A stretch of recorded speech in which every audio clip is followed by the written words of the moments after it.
चलतौ बोली ग छोड़ी देखबो हमरा रोके ले आइतौ के मारो में भरब तोरा मंगिया गे राइफला वाले के मारो में भरब तोरा मंगिया गे राइफला वाले के मारो में भरब तोरा मंगिया गे राइफला वाले के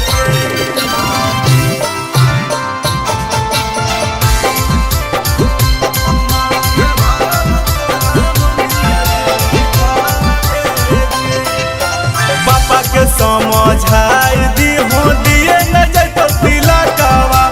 नहीं तो गोली से देबो उड़ाई दुल्हवा के चरचकवा सुन ले गे छोड़ी पापा के समझाई दी हो